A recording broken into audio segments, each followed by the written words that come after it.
Bom dia, tudo bem? A mensagem que Deus colocou para mim hoje, ela diz assim: em uma simples palavra, Deus traz toda a certeza para acalmar nosso coração. Senhor, tende misericórdia de nós. Perdoa, Pai, todos os nossos pecados. Livra-nos de todo mal. Nos afasta de tudo aquilo que não vem de Ti. Nós agradecemos, Senhor, por mais esse dia, pelo alimento, pela palavra, pela presença.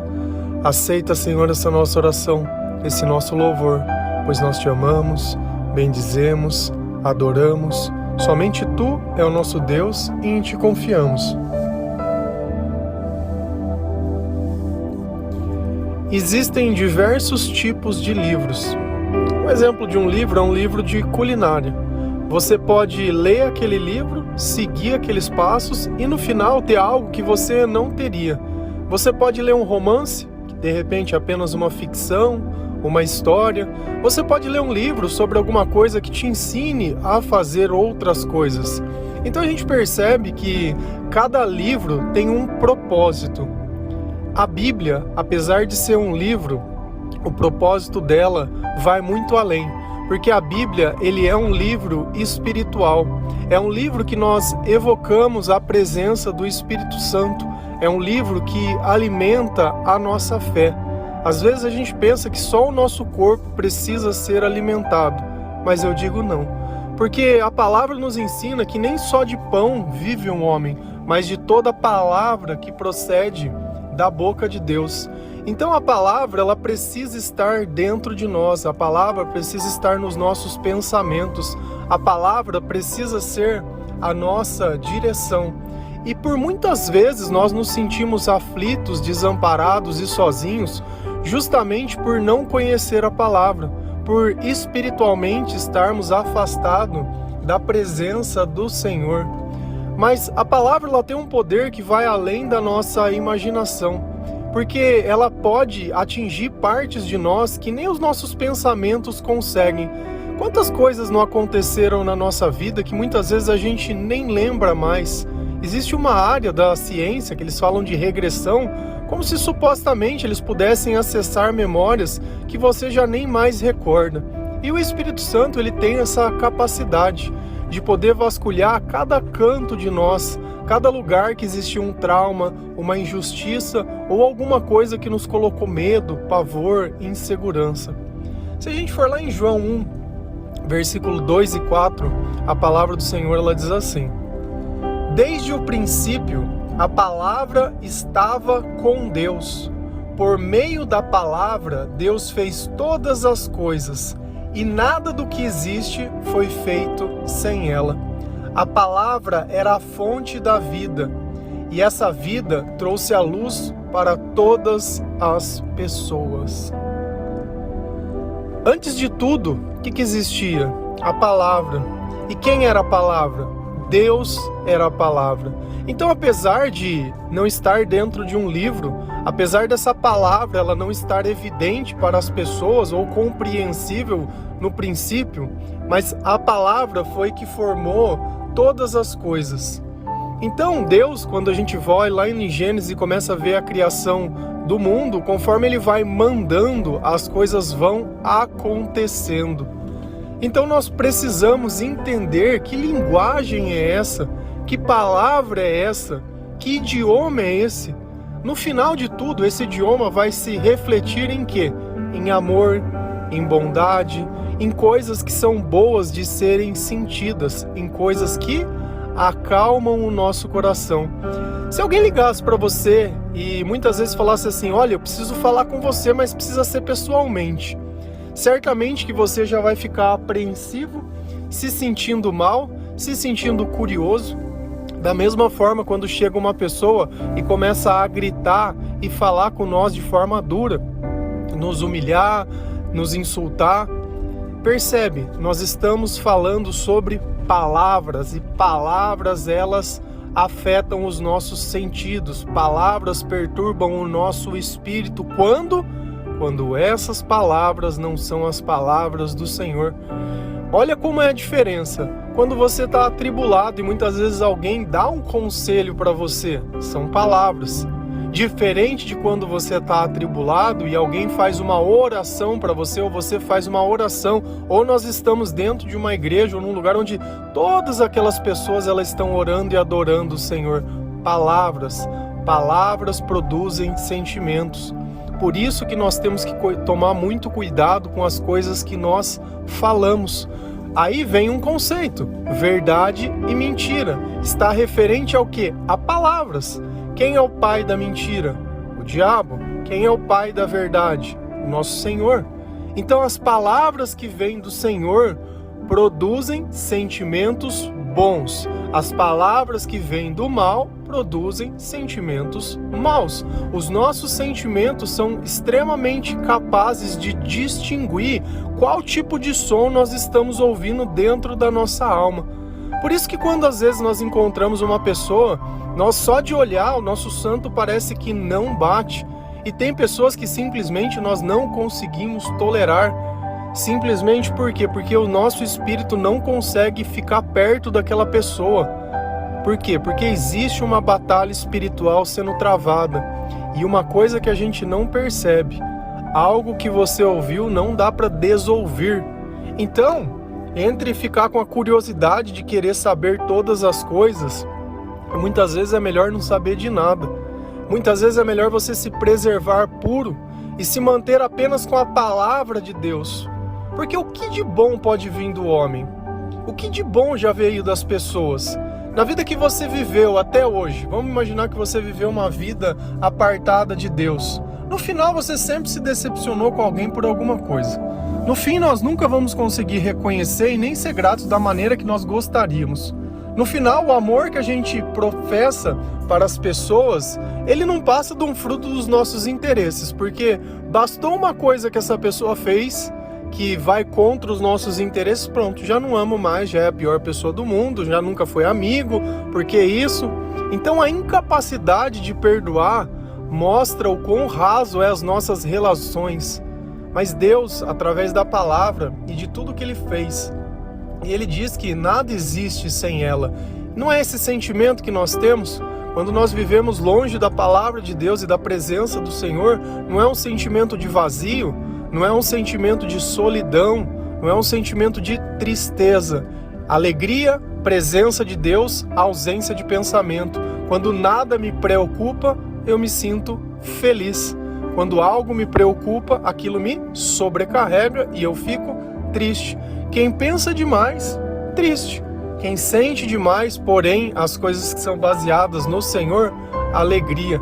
Por isso a gente olha uma criança e nota felicidade nela, porque a ingenuidade provoca isso. Ele não fica ali pensando nas contas que tem que pagar, ele não fica ali pensando no que fizeram ou deixaram de fazer. É muito breve. E é curioso também sobre as crianças e enquanto esse senso imaturo ele transita dentro de nós. Quantas vezes você já não pensou enquanto criança em fugir de casa, porque os pais disseram que não iam comprar aquele salgadinho que você queria? Olha como às vezes nós tomamos uma medida desproporcional baseado em uma coisa. Nós já dizemos que os nossos pais não nos amam, porque isso e porque aquilo. Nós queremos colocar a culpa em alguém. Eu comecei a ler Jó. E lá bem no comecinho, o diabo tem inveja de Jó e começa a falar, o Jó é assim porque você dá tudo pra ele, Jó é mimado, deixa eu tirar tudo dele. E aí o Satanás ele vem tirando as coisas de Jó, tira os bens, tira a família, vem tirando, e quando ele recebe todas essas notícias ruins, acontece uma coisa. Na palavra, Deus diz assim, olha, Deus deu, Deus tirou, bendito seja o nome do Senhor, porém Jó não colocou a culpa em Deus.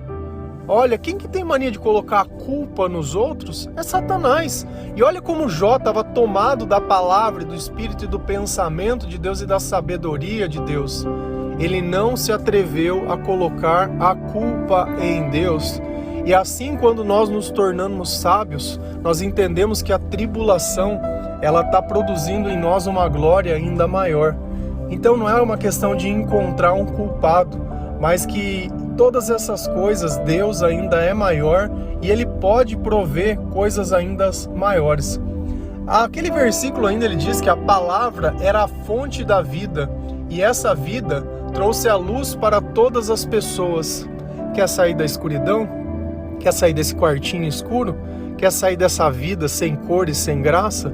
É através da palavra. Por isso que nós incentivamos todos os dias. Nós falamos e repetimos a mesma coisa. Eu não sei até quando você vai continuar ouvindo e talvez não entendendo. Ou quantos aqueles que ouviram, que queriam uma resposta e encontraram essa resposta do Senhor. Ninguém vai sair desse mundo sem a palavra. Não adianta você querer encontrar. O nosso GPS é a palavra de Deus.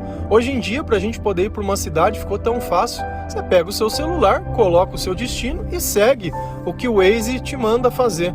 Às vezes ele te joga no meio de uma favela, às vezes te joga num lugar desconhecido, mas na maior parte do tempo dá pra gente seguir ele numa boa, desde que você não queira atalhos, nem o caminho mais curto. Porque o caminho para o céu, ele é estreito. E é nele que nós temos que seguir. E a palavra nos coloca nesse caminho. Porém, quando nós nascemos, nós somos inseridos num mundo sem conhecimento algum. Nós aprendemos repetindo o que as pessoas fazem, observando o comportamento.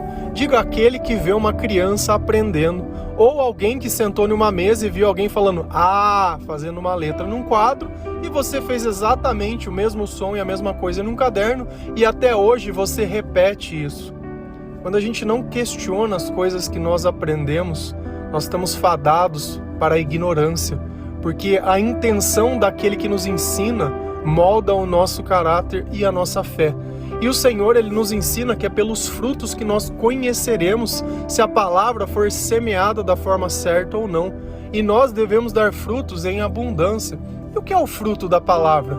É a vida eterna, é a paz, é a paciência, é o amor, é tudo aquilo que somente Deus pode dar.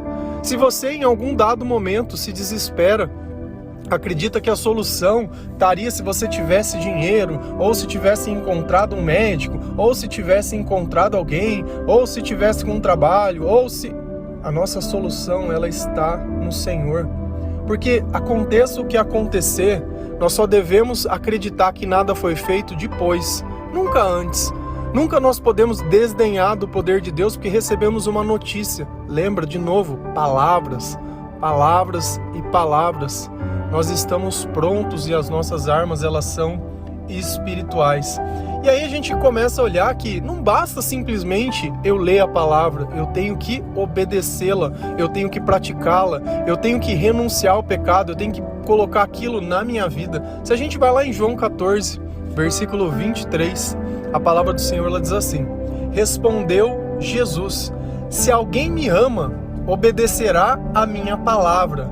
Meu Pai o amará, nós viveremos a Ele e faremos morada nele.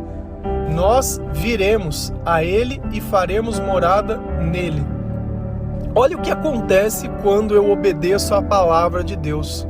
Olha o que Jesus ele me disse. Meu Pai o amará, nós viremos a Ele e faremos morada nele. Nós nos tornaremos a morada de Deus. Nós tornaremos representante de Jesus na terra. Nós falamos esse dia sobre pregar o evangelho e falar e não se preocupar com o que vai dizer, porque era o Espírito que iria dizer através de nós. Nós iríamos emprestar a nossa voz. Se alguém me ama, você ama o Senhor? Não, eu amo o Senhor. Você ama o Senhor de todo o coração? Falamos ontem sobre isso, inclusive. Não, eu amo o Senhor de todo o meu coração. Você vai obedecer a minha palavra? Vamos melhorar? Porque dá a impressão de obedecer que existe alguém querendo dar uma ordem em você, mandando em você. Você vai respeitar a minha opinião? Você vai respeitar aquilo que eu te peço? Não é ruim quando você pede alguma coisa para alguém e a pessoa não faz? Principalmente quando é uma pessoa que você gosta e ela não está pedindo nada de mal. Olha, você poderia trazer isso para mim que eu estou precisando? Ah, não posso trazer. Não é chato quando acontece isso? Quando a gente precisa de alguma coisa e a pessoa não faz? É justamente isso. O obedecer a palavra seria respeitar a opinião de Deus. E aí ele está dizendo, olha, se você fizer isso, Eu e o meu Pai viveremos em você e faremos morada em você. E que de mal pode acontecer se Deus está morando em nós? Como seriam as palavras das pessoas que Jesus está morando dentro dele? Seriam palavras de mentira? Aí olha para você ver como é que é a profundidade das coisas. Olha a gravidade de quanto a gente mente. Se Jesus estivesse fazendo morada em você, beleza, eu conheço a palavra e estou obedecendo. Aí você vai lá e você começa a dar aquela bebidinha, para dar aquela chapadinha, que você precisa se divertir. Você acha que Jesus ele vai continuar fazendo morada em você? Quando você começar a cometer os pecados ou cometer as coisas que desagradam a Deus? Ele não vai. Aí o que acontece com os nossos sentimentos? Eles ficam ruins, eu começo a sentir mal depois, quando eu presto atenção, eu me arrependo. Olha que interessante. Então a presença de Deus causa paz, a ausência causa dor, arrependimento, tristeza. Então os nossos sentimentos, de novo, estão ligados aonde? Você acha que Deus ele quer ficar no corpo de quem o tempo inteiro está louvando, está adorando, está meditando, está lendo, está falando, está tentando viver, está insistindo? Ou quer ficar no corpo de quem vai uma vez por semana na igreja, 1 hora, e aí ele vai lá e comunga e é isso? Só. Acabou. Com quem você acha que Deus vai querer fazer morada? Aquele que está dentro da tua casa e acorda de madrugada e abre uma Bíblia quando todos estão dormindo, cansados, né? Estão cansados e sobrecarregados. E você está ali. Não, eu prefiro acordar antes, porque eu quero gastar toda a minha energia aqui. Eu quero que a minha casa, o meu templo, ele esteja limpo, ele esteja puro. Eu quero começar o meu dia com Cristo, eu quero começar o meu dia com o Senhor, com a força de Deus. Como você acha que vai ser melhor o dia? De qual pessoa? Aquele que já acorda, pondo 10 sonecas no despertador porque está atrasado? Eu todos os dias eu acordo sem despertador nenhum. Mais ou menos 4 horas, 4 e pouquinho. Tem dias que eu acordo até antes. Tem dias que eu acordo um pouquinho depois, mas todos os dias, quando eu acordo, a primeira coisa que eu faço quando eu abro os olhos, obrigado, Senhor. Porque para levantar de uma cama, muitas vezes é preciso da ajuda de Deus. E a gente vai ter que levantar e fazer o melhor que for possível, do jeito que for possível. Continuar acreditando no impossível. Continuar louvando, continuar adorando. Ainda que a figueira não floresça, né, que não haja frutos na vide, que o fruto da parreira não se possa consumir, ainda assim nós continuaremos adorando ao Senhor. E esse compromisso, ele nasce com a palavra. Eu sei que às vezes antes de começar qualquer coisa nós começamos dando uma desculpa. Então eu estou tirando a culpa por eu não fazer. Ler a palavra de Deus é muito difícil. Eu não sei por onde começar. Engraçado que quando é para fazer coisas do nosso interesse, você dá um jeito. Se fosse para conquistar uma mulher ou conquistar um cara, você faria o impossível para encontrar o número dessa pessoa, uma forma de localizá-la. Mas como é para Deus? Não. Quer começar a ler a palavra? Começa no Novo Testamento. Você vai começar lá em Mateus. Aí você vai ler Mateus inteiro. Lê uma página por dia, se for o caso, mas em sequência. Você vai ler Mateus inteiro. Vai lá, acho que é Marcos, Lucas, aí vai João e vai lendo inteiro. Aí você vai acabar lá em Apocalipse. Beleza, terminou? Terminei. Aí você começa lá no começo, em Gênesis, e vai embora. Lê ela inteira de novo. Vai ter uma lista de nome que é repetitivo, vai ter coisa que é chata de ouvir, vai ter um monte de coisa, vai. Não tem problema nenhum, você vai continuar lendo. A hora que você chegar lá no Novo Testamento de novo, você vai ler ele inteiro de novo. Aí você vai acabar em Apocalipse. Sabe o que você vai fazer de novo? Voltar em Gênesis. E não vai parar nunca mais. Até morrer. Todos os dias, sem exceção. Não existe um dia que você está livre de fazer isso. Todos os dias você vai afirmar para Deus que Ele pode contar com você, que você é a morada, que Ele vai sentir orgulho, que você vai obedecer a palavra, que você vai fazer e que isso e aquilo. E quando você vê, você vai estar, porque Deus está vivendo em você, você vai estar ajudando outras pessoas. Eu não sei se vocês sabem, mas através do meu Facebook eu consigo medir algumas palavras que têm alcance e não têm alcance, porque eu sou censurado. Você sabe uma palavra que a gente é censurado? Jesus. Se eu escrevo Jesus numa publicação, eu sou punido. Ele não mostra para outras pessoas.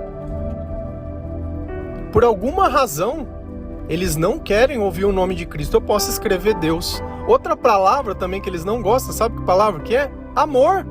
Se eu escrevo amor, não sei. Então, quando você vê alguma publicação que tiver escrito Jesus, curte e compartilha. Mostra que aquilo é do teu interesse. Porque o problema é que as pessoas cada vez mais têm interessado em memes, em piadas, em besteiraiada, em orgulho disso, em orgulho daquilo, como se isso fosse o importante.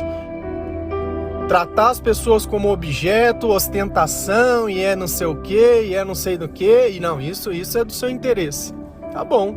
Então um dia que a sua mãe, o seu pai, o seu filho ficar doente, você pede pro meme curar ele. O dia que você se sentir mal, estiver preso numa cama, você pede pra essas porcarias que você compartilha também e curar ele. Procura o teu Deus. Quem que é o teu Deus? Quem que é aquele que você adora? Quem que é aquele? Cara, às vezes eu me sinto um solitário em alguma coisa, como se fosse João Batista, é a voz que clama no deserto. Porque parece que ninguém tá percebendo o que tá acontecendo. Começa a notar os teus engajamentos e as tuas coisas, se você tiver métrica para você ver. Escreve Jesus e alguma coisa de Deus. O que mais as pessoas precisam, mais o mal ele tem sabotado. E a gente nem percebe isso. A gente tá tão doutrinado dentro de um mundo que às vezes a gente se esquece da palavra. E o mundo ele jaz no maligno. Vou falar uma coisa que às vezes a gente tá muito, nessas pautas climáticas. Você vê em algum lugar da Bíblia Deus pedindo para você preservar a natureza? Não existe nenhum. Sabe outra palavra que não existe na Bíblia? Obrigado. Não existe a palavra obrigado também. E aí? Eu faço o que Deus fala, que Ele manda eu comer os animais, que Ele sacrificava animais e fazia as coisas, ou eu vivo nesse mundo onde eu acho que eu que tenho que defender o mundo? Olha a arrogância do homem. Eu vou salvar o planeta. Meu amor, você não salva nem a sua alma. Você não acrescenta uma hora à sua vida. E você tá achando que você tá separando alguma coisa, você tá fazendo algo demais. Quer ajudar alguém? Ajuda a espalhar as boas novas do reino de Deus. Ajuda a salvar as almas que estão sendo perdidas, as vidas que estão sendo ceifadas, porque tem pessoas se suicidando. E você tá aí achando que o problema é o ambiente. Lembra dessa palavra, ESG. Isso é o diabo implementando coisas, querendo que nós sigamos padrões de coisas que Deus não nos ensinou. E se for para seguir a palavra, eu sigo a palavra de Deus. Amém? Em uma simples palavra, Deus traz toda a certeza para acalmar nosso coração. Que Deus ele tenha misericórdia de nós. Que o Senhor possa nos dar entendimento, que o Senhor abra os nossos pensamentos e crie a vontade de seguir a palavra, de ler a palavra, de entregar a nossa vida a Jesus Cristo. Que Deus nos perdoe de todos os nossos pecados e que Ele nos sustente. Nós agradecemos, Senhor, por tudo que o Senhor tem feito, pelo alimento, pela presença, pela palavra.